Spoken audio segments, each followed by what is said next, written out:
O programa Fala Pra Mim é dedicado a todas as pessoas, preferencialmente aos pobres, e em todas as suas lutas, conquistas e direitos. Os pobres sempre foram maioria, mas os pobres também sempre foram dominados pela grande minoria que detém o poder econômico. Mas essa realidade precisa e deve mudar. Para tanto, basta que você adote os seguintes princípios para nortear a sua vida em sociedade: o princípio da destinação universal dos bens, o princípio da solidariedade, o princípio da subsidiariedade, o princípio do bem comum e o princípio da dignidade da pessoa humana. Simples assim. Muito boa tarde, queridos irmãos e irmãs ouvintes da Rádio Cultura e seguidores do canal do YouTube DR Emerson Sergipe, também do Instagram DR Emerson Sergipe. A partir de agora, vou falar para você o que você só ouve aqui, no programa Fala Pra Mim, Educação, Saúde e Cidadania. Eu sou o Dr. Emerson e estarei com você até às 15 horas na apresentação de mais uma edição do programa Fala Pra Mim. Meus cumprimentos para toda a equipe do programa, o Felisney Souza, o Digenal Alves, o Vicelmo, o Dr. Antônio Joaquim, o Carlos Miguel, o Salvador e a Núzia Costa. Com certeza, todos estarão na audiência do programa Fala Pra Mim. Cumprimentamos também aos amigos da Rádio Cultura que fazem a sonoplastia do programa Fala Pra Mim.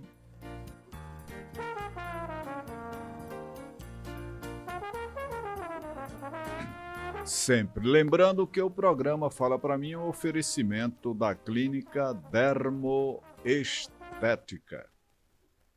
Com uma trajetória de 30 anos, a Clínica Dermoestética é referência em Aracaju e região quando o assunto é cuidado com a pele e bem-estar. Sob a direção do Dr. Emerson, a clínica oferece uma gama completa de serviços que vão desde a dermatologia clínica até procedimentos estéticos avançados, tratamento dermatológico, cirurgias dermatológicas, acompanhamento nutricional, cirurgia plástica e muito mais.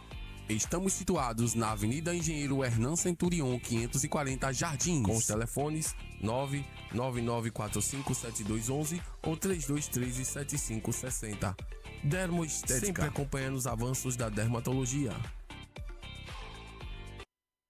O programa Fala Pra Mim também é um oferecimento da Apis Tecnologia e Comunicação Condominial.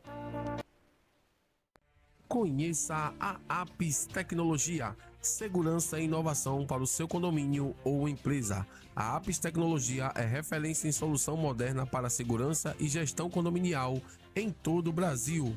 Uma empresa genuinamente sergipana com diversos serviços: portaria remota, monitoramento completo à distância, portaria smart, a evolução de uma portaria com sistema automatizado inteligente, controle de acesso, entrada e saída de moradores, visitantes e veículos com muito mais controle e interfone virtual. Com a Apis, a comunicação entre moradores, visitantes e a portaria acontece direto pelo celular. Estamos situados na Avenida Governador Paulo Barreto de Menezes, número 682, aqui na 13 de julho. Apis, tecnologia e inovação na palma da sua mão.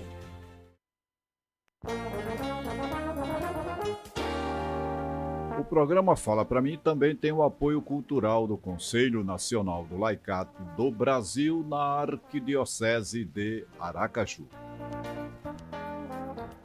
E no programa de hoje teremos o nosso editorial, vamos conversar sobre privatizações, terceirizações e também temos a dica de saúde, educação e cidadania. Tá bom? Vamos conversar hoje sobre espiritualidade na dica de saúde.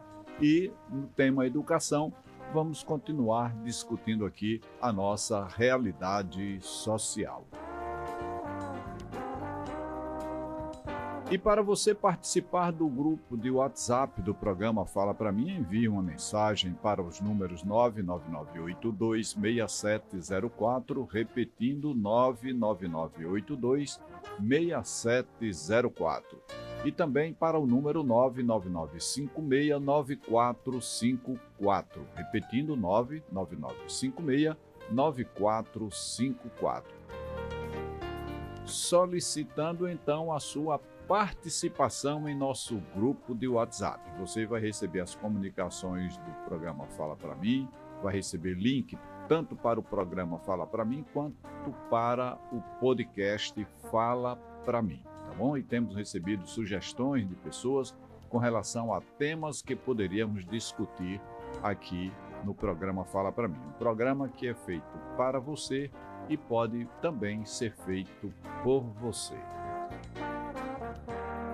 Também para fortalecer os nossos canais de YouTube e Instagram, DR Emerson Sergipe, peço que vocês se inscrevam, curtam e compartilhem todos os programas Fala Pra Mim e todos os podcasts Fala Pra Mim. Ficam todos salvos lá em nosso canal do YouTube, então você pode assistir no horário da programação ou pode então, quando quiser, rever todos os nossos programas e podcasts. A partir de agora, então, em nome de todos os ouvintes do programa Fala Pra Mim, teremos o nosso editorial. Fala Pra Mim. Fala Pra Mim. Editorial.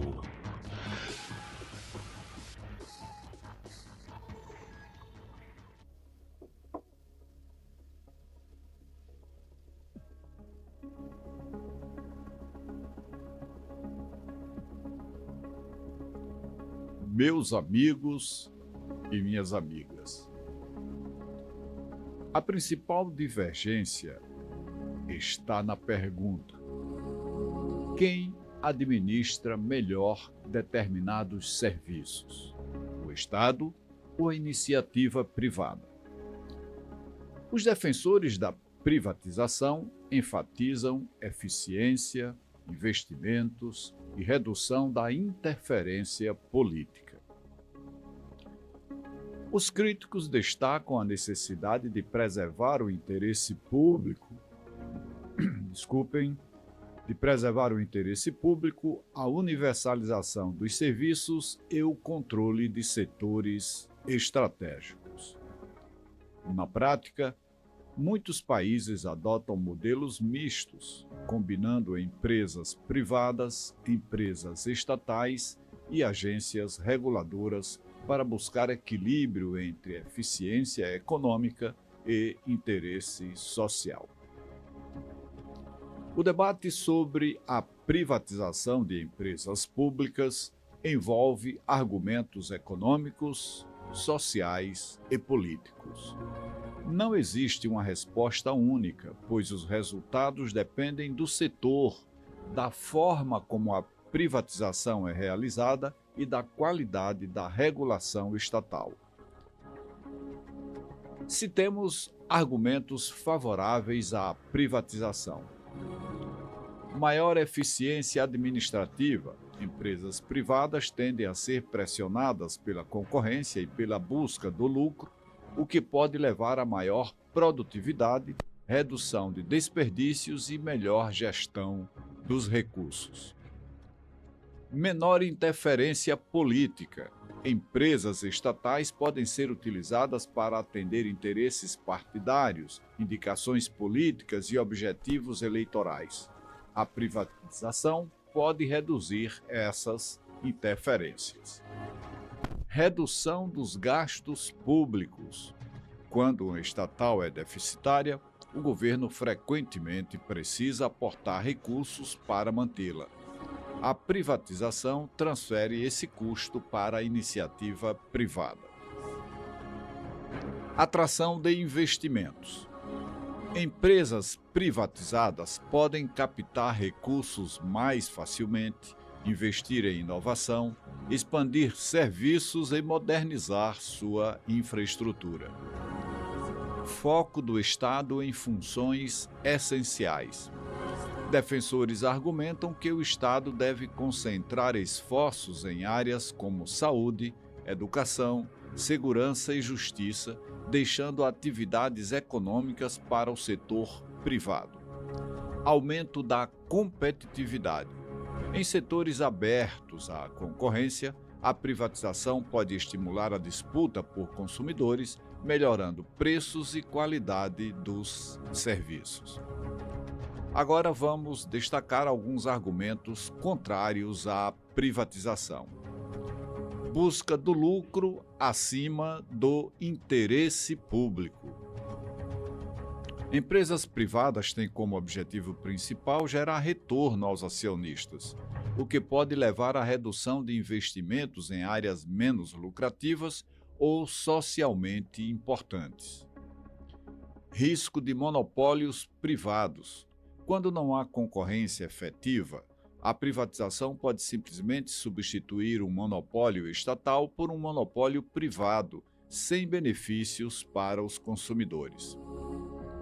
Perda de controle sobre setores estratégicos. Áreas como energia, petróleo, saneamento, telecomunicações e infraestrutura podem ser consideradas estratégicas para a soberania nacional e para o desenvolvimento econômico. Possível aumento de tarifas. Empresas privadas podem elevar preços para maximizar lucros, especialmente em serviços essenciais, onde a população não tem alternativas. Impactos sociais e trabalhistas. Processos de privatização frequentemente incluem reestruturações, redução de pessoal e mudanças nas condições de trabalho. Perda de instrumentos de política pública.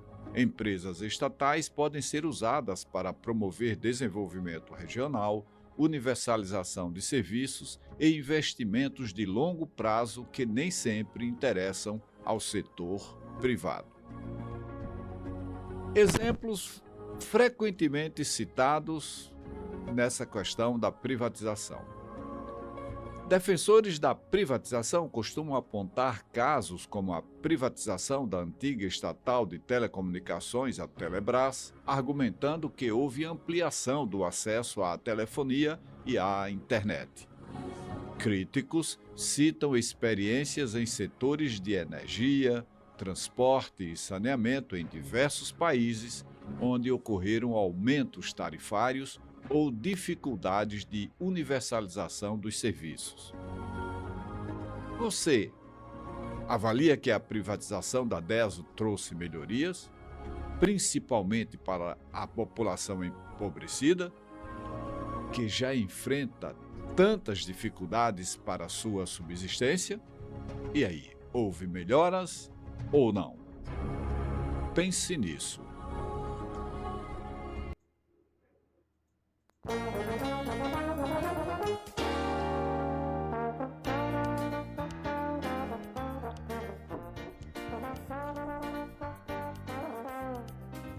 E agora vamos à nossa dica de saúde.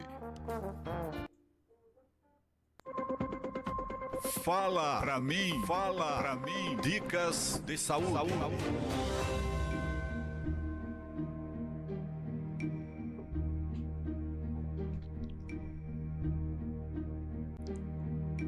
Quero dedicar a dica de espiritualidade de hoje à minha prima Giselda e ao seu esposo Francisco.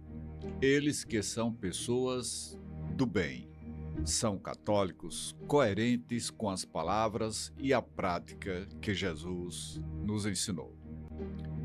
Vamos conversar sobre espiritualidade. Essa é a dica de hoje. Melhorar a espiritualidade em uma perspectiva social significa compreender que ela não se limita à experiência individual, mas se expressa na forma como nos relacionamos com os outros, com a comunidade e com o mundo. Nessa visão, a espiritualidade deixa de ser apenas uma busca pessoal de transcendência e passa a ser também uma força de transformação social. Alguns caminhos para desenvolver essa espiritualidade social incluem: 1. Cultivar a empatia e a solidariedade. A espiritualidade amadurece quando somos capazes de reconhecer a dignidade e o sofrimento do próximo.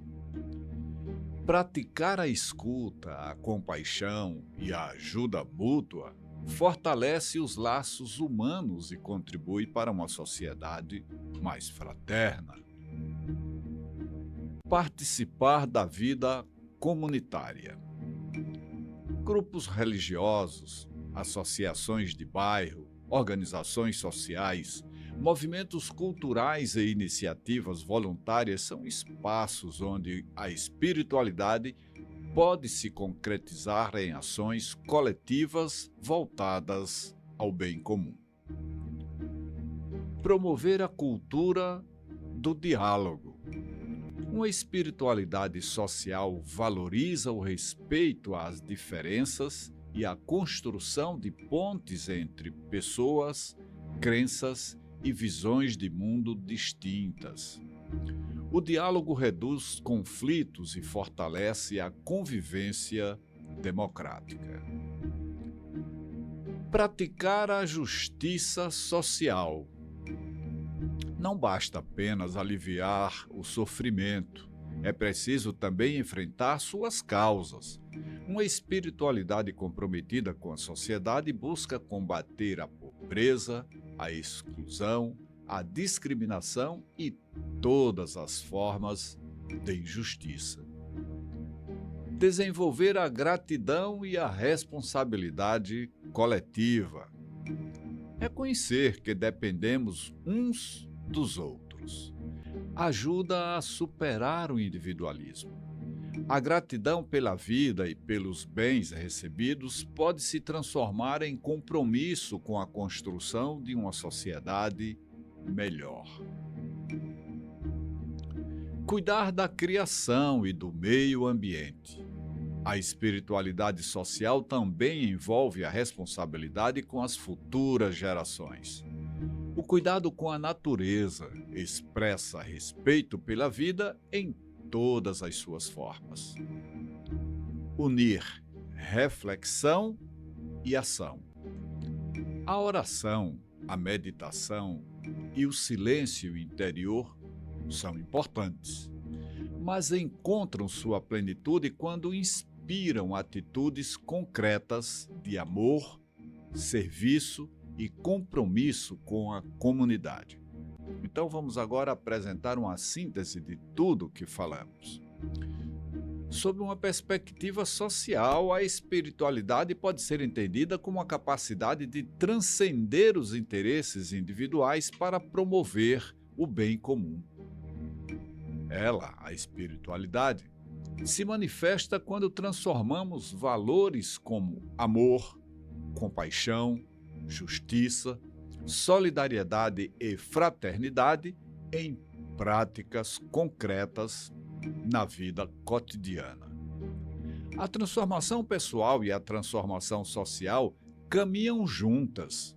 Uma espiritualidade verdadeiramente humana não nos afasta do mundo.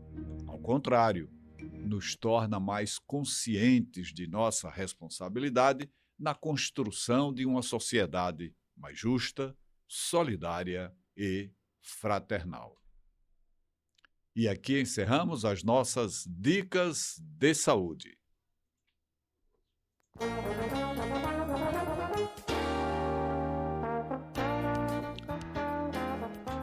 E a partir de agora, em nome do Padre Soares, da Paróquia São Pedro Pescador, do Padre Anderson Gomes, da Catedral, do Padre Cristiano Silvestre, em Itabaiana, em nome da Irmã Moraes, do Dom José Palmeira Lessa, do Dom Genivaldo e do Dom Josafá, teremos as nossas dicas de educação e cidadania.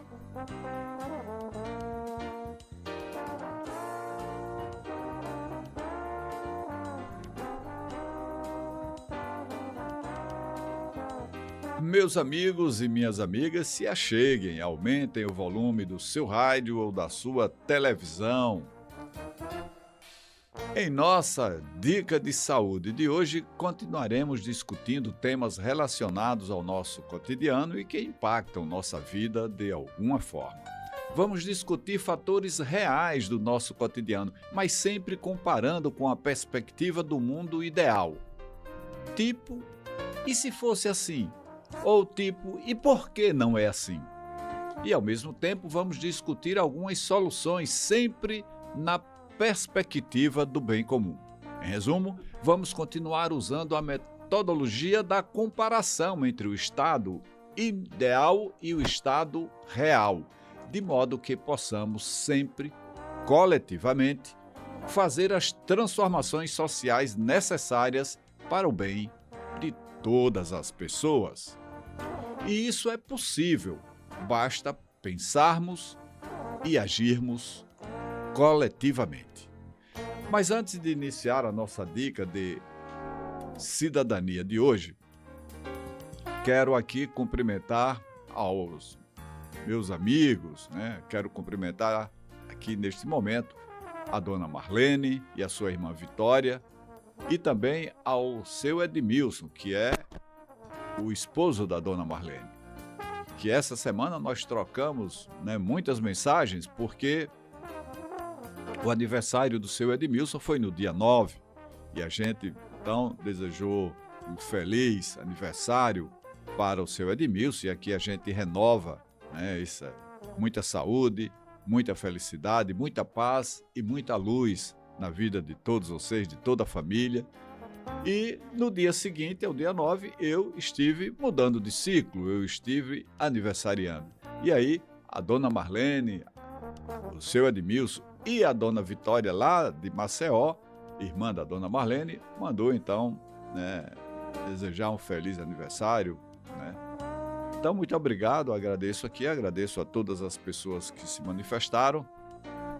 Agora, esse simbolismo da amizade antiga que temos com o seu Edmilson, com a dona Marlene e o conhecimento através da dona Marlene da dona Vitória, nós temos também essa coincidência do seu Edmilson aniversariar no dia 9 e eu no dia seguinte, no dia 10. Então, muita paz, luz e saúde para todos vocês, pessoas de bem.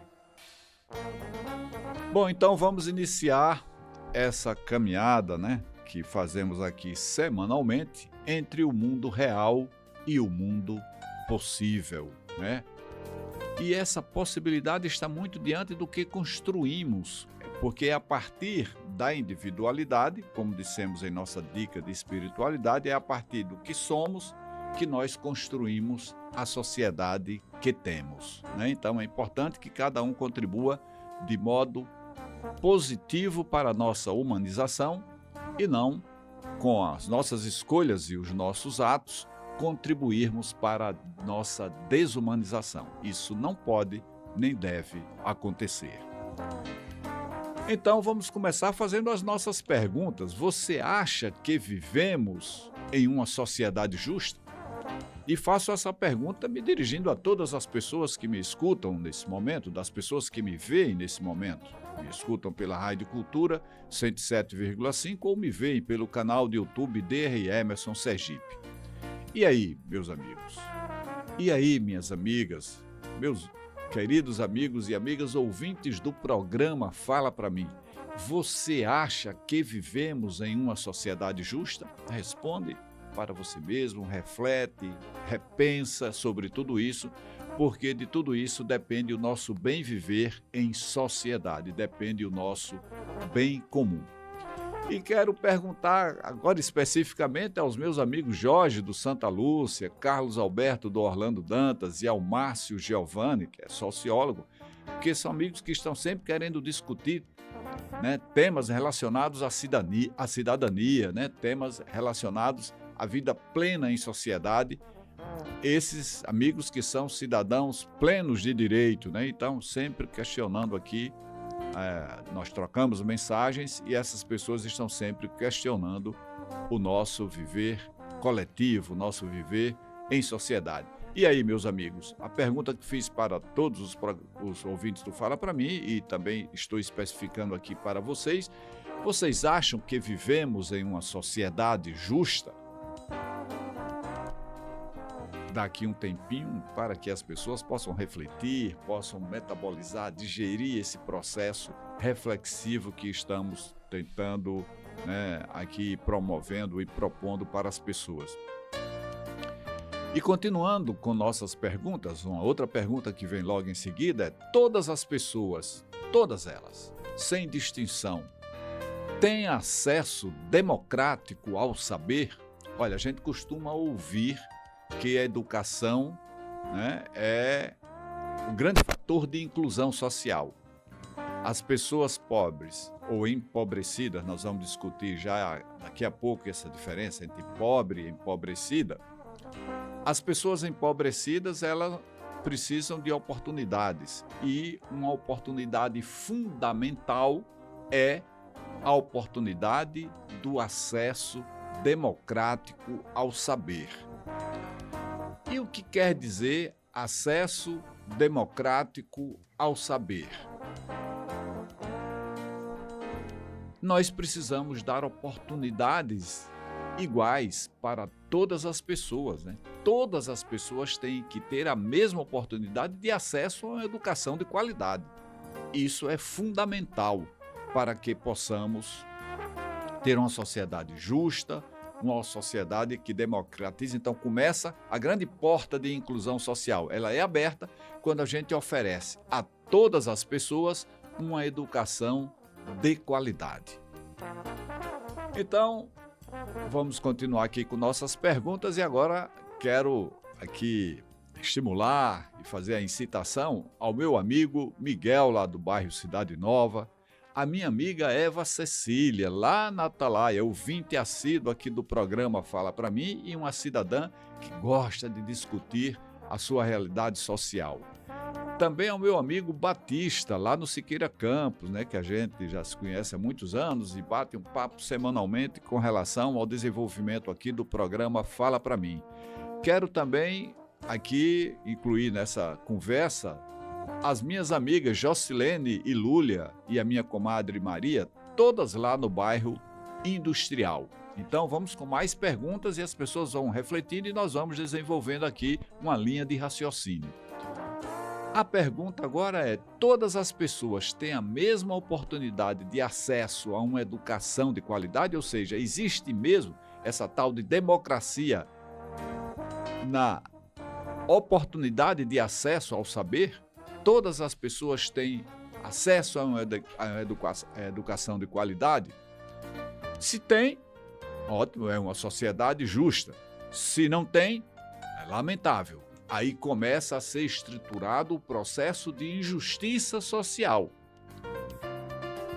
Eu, no meu entendimento, tenho percepção de uma sociedade com injustiça social. Nem todas as pessoas têm acesso a uma educação de qualidade. E sem esse acesso, nós começamos a impedir a inclusão social de pessoas que não ou são analfabetas. Eu estava vendo ainda hoje uma publicação que saiu com relação à educação infantil.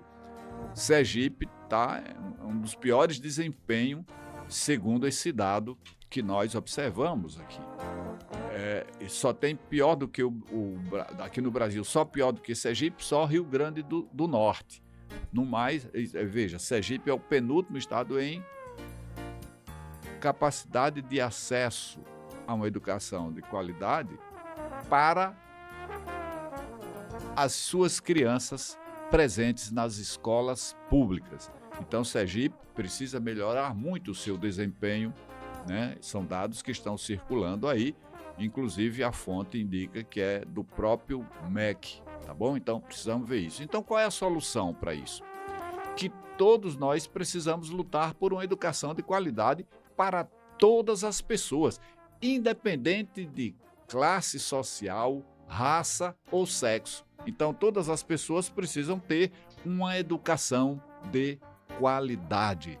É isso que vai democratizar o acesso ao saber, ou seja, você vai dar a oportunidade para as pessoas. Então, o pior cenário é aquele onde a pessoa não tem acesso. Nós ainda temos pessoas analfabetas Um outro problema é você dar uma escola com uma qualidade para uma parcela grande da população e uma escola com outra qualidade para uma parcela menor da população.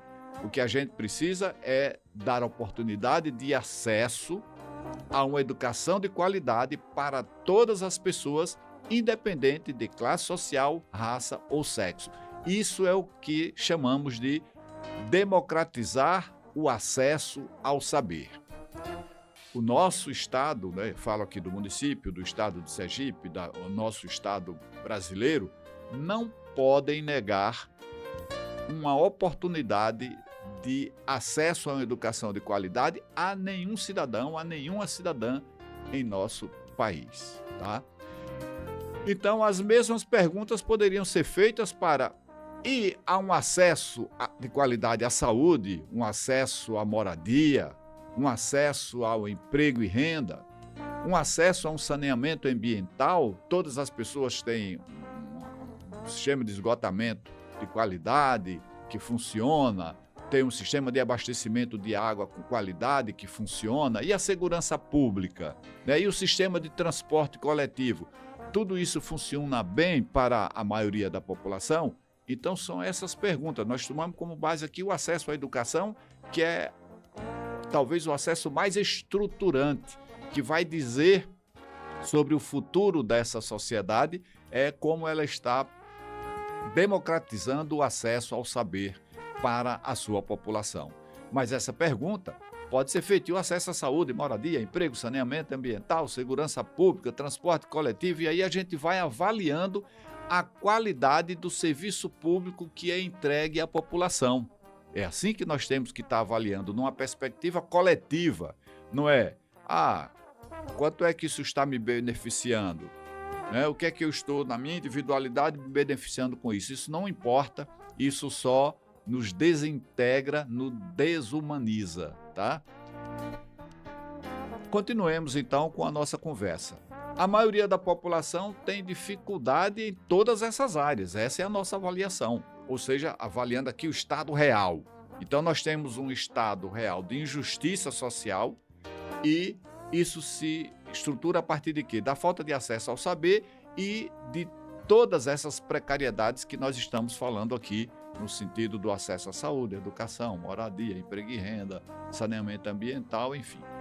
Direitos básicos, direitos fundamentais, os direitos sociais, esses direitos coletivos que são fundamentais para a população. Então vamos analisar agora, já que estamos identificando aqui no nosso raciocínio, baseado nos dados, nos fatos, em tudo que estão aí no nosso dia a dia, que fazem o nosso cotidiano, nós estamos percebendo que existe uma condição de injustiça social. E quem é a maioria das pessoas que não tem acesso a uma educação de qualidade? Ou seja, quem é a maioria da população que vive nessa condição de injustiça social? Há uma injustiça social. Então, contra quem essa injustiça é cometida? E aí, a gente precisa ter o entendimento. Tem uma palavra aqui que a gente quer fazer agora nessa oportunidade, uma discussão. A palavra é a resposta a essa pergunta. Quem é a maioria das pessoas que não tem acesso a uma educação de qualidade? Os empobrecidos, as pessoas empobrecidas. Veja que eu não estou usando aqui os pobres. Eu estou usando os empobrecidos. Por quê? Porque o empobrecimento é um processo decorrente do modo de produção no contexto social. As pessoas são empobrecidas nesse processo social. Elas não são empobrecidas por opção. Ninguém nasce. Eu nunca vi alguém perguntar a uma criança: o que você quer ser? E a criança dizer com muito orgulho: eu quero ser pobre. A criança não diz isso. Então, ser pobre é uma condição do contexto social em que vivemos. Quanto mais injusta for essa sociedade, mais pessoas empobrecidas nós teremos. Porque, primeiro, partamos do acesso universal, né, aos bens da criação. Então, tudo isso é criado sem a rotulação de que isso é um dono, isso é para essa pessoa, não é para essa. Há uma destinação universal dos bens da natureza. Foi assim, né, que evoluiu todo o processo, né, de construção da nossa humanidade. Mas aí tem as distorções em função da intervenção humana, de como que as pessoas estão fazendo.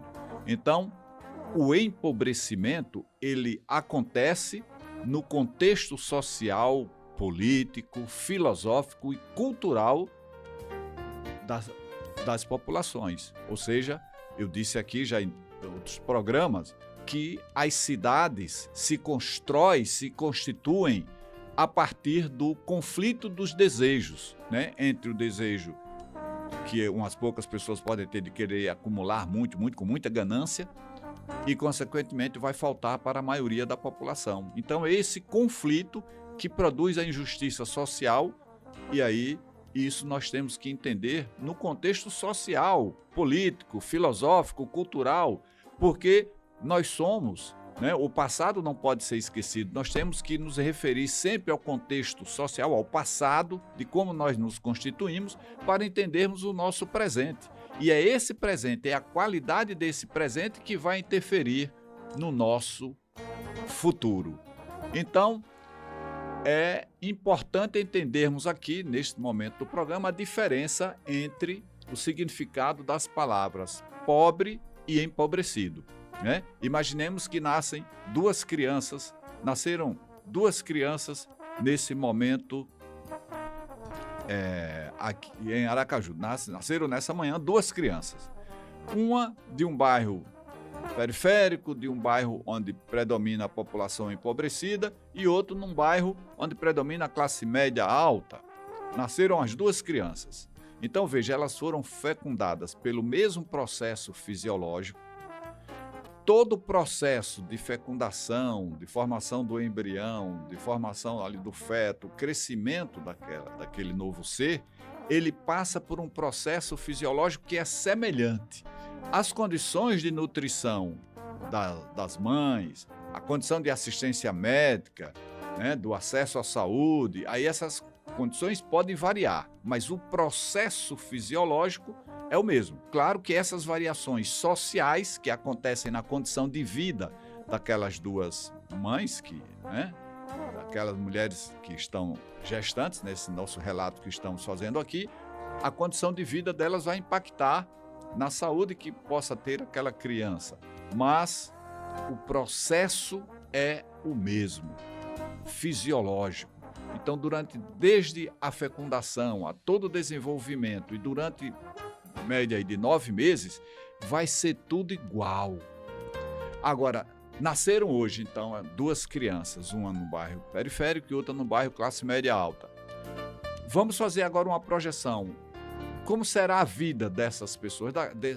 Vão crescer e tal, daqui a 30 anos, vamos projetar a vida dessas pessoas. Qual é a perspectiva? Não necessariamente que vai acontecer, mas qual é a perspectiva diante do nosso contexto? Vai ser de uma diferença social muito grande. Então, essa diferença aconteceu no processo fisiológico? Não. Lá dentro da barriga das mães? Não. O processo fisiológico é igual, é o mesmo. Agora, a diferença está na forma como a sociedade oferece oportunidades a esses dois seres que foram gerados na mesma época e tiveram uma evolução na mesma época por um período igual de 9 meses, mas as diferenças se concretizam na sociedade e na relação social. Então, veja, as pessoas são empobrecidas no contexto social. Então, por isso que eu gosto de usar o termo empobrecida, porque quando faz pobre já é um trabalho de controlar a mente das pessoas. É pobre, a pessoa é pobre porque quer, é pobre porque é preguiçoso, é pobre porque não estuda. Às vezes a gente ouve muito isso, inclusive pessoas empobrecidas dizendo isso, que o empobrecimento é decorrente do não querer estudar, de ser preguiçoso, de ser esforçado, e não é isso. É dentro do contexto social que acontece isso, porque as oportunidades não são as mesmas para as duas pessoas. Inclusive, a gente desperdiça muito talento. Tem muita pessoa aí que nasce numa condição de empobrecimento, teria um talento muito grande, mas como não pode fazer esse desenvolvimento, como não tem oportunidades para fazer tudo isso, a gente desperdiça esses talentos, né? Os países ditos como desenvolvidos, eles têm uma preocupação muito grande em não desperdiçar talentos dentro desse processo de dar oportunidade, né, a todas as pessoas, independente da sua classe social, sexo ou raça. Então, quem constitui a maioria dos desempregados aqui no nosso município, no nosso estado, no nosso país? A maioria dos empobrecidos é constituída por quem? A população que não tem acesso à moradia, descrita como população em condições de rua. Quem constitui essa população? Quem não tem acesso a uma alimentação de qualidade no dia a dia? Quem mais sofre com a falta de um transporte público de qualidade? Quem está mais nas prisões? Quem predomina nos cárceres, nas prisões brasileiras? E as enchentes? Vamos trazer aqui um outro problema da nossa vida real. E as enchentes, os deslizamentos de terra, os vendavais, essas coisas, a intempérie aí pela própria agressão que o homem promove na natureza, a natureza reage e nós vivenciamos a ocupação inadequada, indevida do solo, né? Então, quem mais sofre com tudo isso? Quem é que perde os bens materiais adquiridos com tanto sacrifício ao longo da vida? E chuva vem e leva tudo, um deslizamento de terra vem e leva tudo. Quem perde a casa? Quem perde a vida nesse processo predominantemente? Quem é? Vamos analisar, vamos procurar entender esse processo para poder a gente ter respostas para tudo isso, né? Onde está a dignidade das pessoas? Nós devemos aceitar isso como natural, ficar quieto, não pensar, pense só em você, ó, se você se salvar, tá bom, deixa o resto. Esse é o caminho para a barbárie, para a desumanização das pessoas. Então nós temos que entender tudo isso. E vamos então começar esse exercício. Está muito claro, está muito claro. A maioria da população é empobrecida. Essa população é empobrecida porque não tem oportunidade em suas vidas a uma série de coisas, né? Educação, moradia, emprego e renda, salário digno, segurança pública, saneamento ambiental. As pessoas não têm essas oportunidades. Então, elas vão constituir a parcela dos empobrecidos nesse processo social. Agora, vamos entender por que é assim. E por que é assim? Né? De quem é a culpa? É de Manuel, é de Pedro, é de João, é de todos nós? Por que é que acontece? E digo até mais, é normal que seja assim. Vamos entender, não, isso é assim mesmo, não tem jeito. Vamos para o conformismo, né? Ao invés de nos indignarmos com isso, eu não aceito isso, vamos para o conformismo. Não, é normal, é natural que isso seja assim. Então eu pergunto, e o que dizer? Olha, nós falamos toda a vida aqui no programa, toda vez que vamos começar o programa, dizemos, basta que você procure conduzir a sua vida se baseando nos princípios que nós citamos aqui. Né? Esses princípios são, por exemplo, baseados, são buscados, tem como fonte a doutrina social da própria Igreja Católica, mas que isso se reproduz, né, nas diversas religiões, né, e na cabeça de quem tem bom senso. Então, o que quer dizer da destinação universal dos bens? O princípio da destinação universal dos bens. Quando a Terra foi criada, quando todos os animais desenvolveram, as plantas, né? Tudo isso se desenvolveu, todos os seres vivos, todas as formas de vida se desenvolveram, e esse cenário, havia uma destinação para alguém, isso aqui é seu, isso não é seu, tal. Não, a destinação universal dos bens.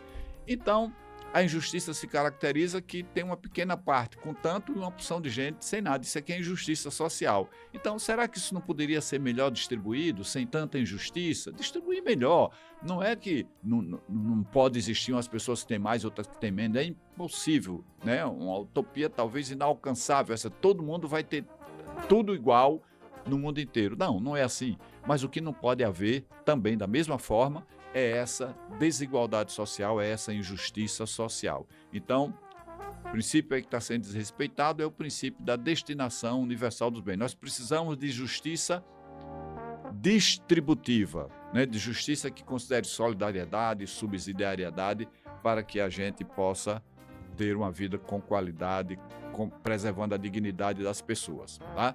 Então, voltemos à pergunta que não quer calar. Por que é assim? Por que as coisas acontecem desse jeito? Olá, meu amigo João Bosco, minha amiga Cátia Aguiar, meu amigo Ézio, aposentado lá do Banco do Brasil. Por que é assim?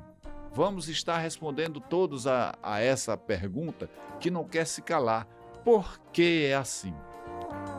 É dessa forma porque o modo, isso aqui estou manifestando a minha opinião, porque o modo de produção é concentrador de renda e riqueza. A roda do mundo tem girado nos últimos séculos nesse sentido de concentrar renda e riqueza na mão de poucas pessoas. E para quê? Ora, se considerarmos que a quantidade de riqueza que tem no mundo é uma, quanto mais você concentra na mão de menos gente, vai ter mais gente empobrecida. Isso é lógico, isso é elementar, né? Então, é preciso que entendamos esse processo. Ou seja, que para concentrar é necessário que haja exploração de mão de obra, exploração do trabalhador, né? São coisas que acontecem e estão relacionadas a todo esse processo. Então, esse é o contexto histórico da formação social, econômica, cultural e política do Brasil. É só estudar e estudar, não querendo esconder, né, essa discussão da maioria da população, distorcendo, dizendo que tudo tem que ser assim, que só existe essa possibilidade, que não existe outra. Essa é a grande mentira. Existem outras oportunidades. O problema, nós vamos mostrar daqui a pouco, é quem controla o poder econômico, controla também a comunicação e vai botando na cabeça das pessoas que só tem um caminho, que só tem um jeito, que se conforme, que é a si mesmo, né? E vão estimulando as pessoas, seja individualista, só pense em você, que só tem uma forma de você salvar é pensando em você. E o que está piorando ainda mais esse processo é só pense em você, e se para você conseguir as coisas precisar ser violento ou desonesto, que você seja. Isso é a construção da barbárie e não a construção da humanidade, a construção do humanismo. Então, continuamos insistindo. E para que seja assim, então é importante que a gente entenda que em cada momento da nossa história, quem detém o poder econômico controla o poder político e o poder de comunicação para manter sob controle a maioria da população empobrecida. E isso, olha, na época do Brasil colonial, se formos analisar, e quando era colônia, também já funcionava assim, né? E naquela época ainda era pior, tinha um agravante, porque usava, além do poder econômico, por exemplo, quem era empobrecido era analfabeto. Então, naquela época colonial, nem pensar que uma pessoa empobrecida fosse alfabetizada. Então, era pobre, já era condenado, era escravo e era analfabeto. Então, e essas pessoas eram mantidas na escravidão, além desse controle do poder econômico, do poder da informação, tudo mais, pela força, né? Com quantas pessoas foram assassinadas, foram violentadas, né? Então, esse é um cenário da nossa história e a gente não pode esconder isso. Não, vamos jogar lá embaixo do tapete, não vamos conversar isso, fazer de conta que isso nunca aconteceu. Aconteceu, está na nossa história, tá? E na atualidade, o poder econômico controla a estrutura do Estado, continua estruturando. E sempre, se a gente for para diversas fases, velha república, nova república, sempre foi o poder econômico controlando. Principalmente através do controle do poder de comunicação e do controle do poder político. É isso que precisamos entender. Tá? Então, inicialmente, vou falar para vocês sobre o controle do poder de comunicação. Então, vamos fazer aqui uma pergunta, e vocês aí vão respondendo, vocês que estão me ouvindo, que estão me vendo, vão respondendo. Quem controla o poder de comunicação em nosso país? Em nosso estado? Em nosso município? Quem controla? Vamos fazer um exercício mental, vamos pensar, né? Quem controla? E a resposta é uma só. A resposta, de novo, é uma só. Quando eu perguntei quem é a maioria da população que não tem acesso às políticas públicas, à educação, à saúde, à moradia, a emprego e renda e tal, quem é? A resposta só pode ser uma. A população empobrecida, ou seja, a maioria da população brasileira. Agora eu pergunto, e quem controla o poder de comunicação? Quem controla? A resposta é uma. Quem tem o poder econômico. Pois controlar a opinião pública permite o controle das mentes e das emoções das pessoas. Elas não podem compreender a sua realidade social e muito menos que fiquem indignadas ou revoltadas. Elas não podem, porque se elas ficarem, aí nós vamos buscar na nossa história. A nossa história sempre é entremeada por revoltas, as revoltas populares, o povo reagindo, dizendo não aceito isso. E progressivamente algumas coisas foram sendo conquistadas, né? O direito ao emprego, as horas trabalhadas, o direito à aposentadoria, direito ao descanso semanal. Hoje no Brasil já brigamos por acabar, já está aí em processo, né, que precisa muito da ação da população, acabar com a escala 6x1 e mais vidas para as pessoas, a oportunidade das pessoas desfrutarem mais a sua vida com seus familiares, né, enfim. Então, nós temos que fazer essa discussão. E toda essa luta social é que foi permitindo algumas conquistas por parte da população, né? Então, vamos continuar analisando aqui a nossa questão da comunicação. Quais são os donos dos principais canais de televisão, os donos das emissoras de rádio, os donos dos grandes jornais? Pode analisar aqui no município, pode analisar no estado, ou pode analisar no país. A resposta vai ser a mesma. Os que detêm ou são submetidos ao poder econômico local. Então é quem detém o poder ou quem está a serviço desse poder. Não esqueçamos, né, que esse cenário ainda se agrava porque por força de lei, e lei, nós vamos discutir depois isso, as leis são aprovadas nos nossos parlamentos, naquelas pessoas que deveriam estar nos representando, mas elas aprovam leis que normatizam de certa forma esse estado nessa evolução de justiça social. Então não esqueçamos que no Brasil, por força da lei, os veículos de comunicação são concessões públicas. É uma concessão pública, é como se o povo brasileiro tivesse aí, venha para aqui. Você é que vai fazer isso aqui, isso eu estou permitindo que você faça, isso aqui é de nosso controle, isso é nosso, então você tem que fazer com que isso aí funcione de acordo com os nossos interesses, de acordo com os nossos desejos, mas isso não acontece. É uma concessão pública que é deturpada na sua finalidade e se coloca a serviço desse processo de alienação através da grande mídia, alienação das pessoas para que elas não entendam essa sua realidade, não se revoltem e não lutem em consequência por uma transformação social. Então, hoje também nesse cenário temos as redes sociais. Quem controla esse conteúdo? Quem faz o controle? O controle, as plataformas, as Big Techs. A Meta, Google, TikTok, controla o conteúdo através de seus termos de uso e algoritmos. E quem são os donos da Meta, da Globo, de TikTok, do Google, da Bandeirante, da Record, da TV Sergipe, TV Atalaia? E por aí vai. Temos que entender esse processo e como é que a roda gira. Todo esse sistema é controlado pelo poder econômico. Daí a importância de fortalecermos canais e emissoras alternativas e independentes, onde haja a possibilidade de que o desejo da população seja reproduzido, seja discutido. Então esse é o cenário do poder econômico para controlar as mentes e os corações das pessoas. Esse é o grande objetivo. E o controle do poder político? Basicamente, ele acontece através do controle das eleições. Então, precisamos controlar as eleições para dar à população o sentimento que vivemos numa democracia plena. Não, vivemos numa democracia de baixa intensidade, não numa democracia plena. Mas como é que a gente tem que deixar essas eleições aí acontecendo? Já houve um momento da nossa história que nós tivemos golpes de Estado, ditaduras, era pela força. Aí hoje está se tentando ver que no mundo hoje, o mundo globalizado, o mundo com o acesso da informação muito rápido, então esse esquema das manobras pelos golpes de Estado estão se tornando cada vez menos frequente, a não ser pelo imperialismo, pelas pessoas que se acham donas do mundo.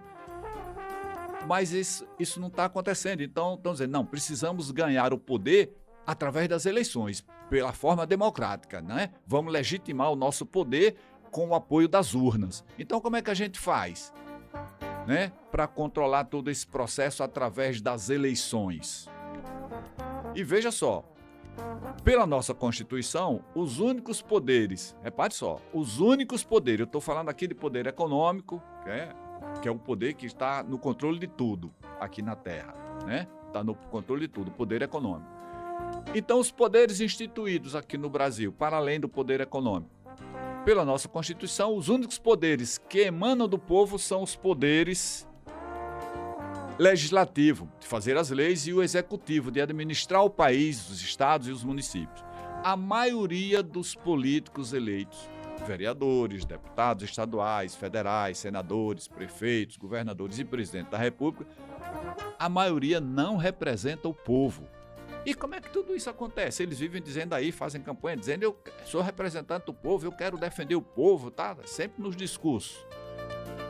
E como é que tudo isso acontece? Com muito dinheiro nas campanhas eleitorais para comprar os votos e roubar a consciência das pessoas.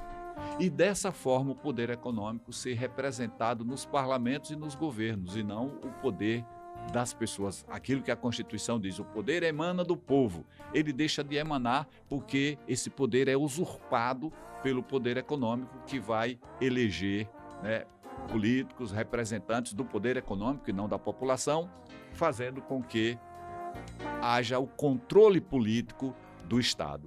E dessa forma, então, que se retira, que se usurpa, né, que se impede que o povo seja verdadeiramente representado, para que o poder verdadeiramente emane do povo. Então, vamos mais detalhar. E como é que acontece isso na atividade política?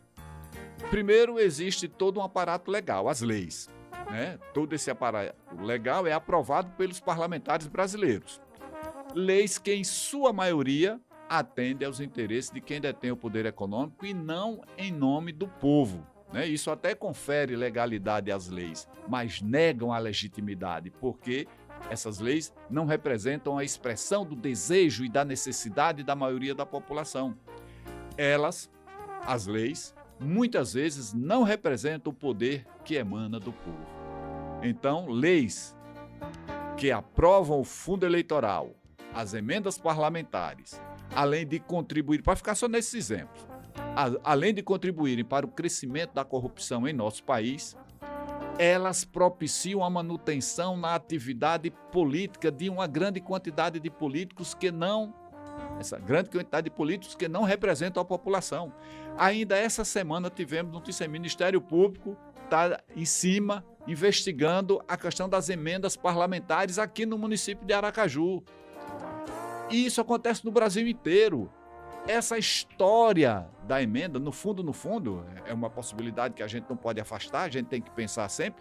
Isso tudo foi se dando na perspectiva de como poderiam roubar mais. Infelizmente, acontece dessa forma na cabeça de muita gente que está aí se dizendo representante da população.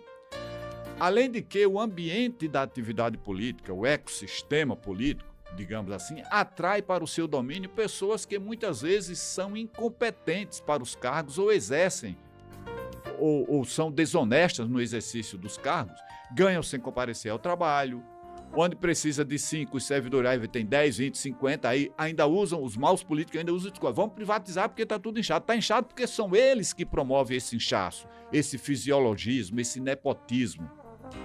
Existe o sistema de bate e volta, ou o sistema de rachadinhas. Tem os esquemas das verbas indenizatórias. Um absurdo tudo isso. Toda hora está aí noticiado, pode buscar na imprensa tudo isso. Então nós temos que estar alertas para tudo isso e não referendar tudo isso. E por falar nesses absurdos, onde estão os nossos órgãos de controle interno ou externo, os promotores públicos, os tribunais de contas? O controle social e a participação popular exercidos na perspectiva da transformação social e do bem comum.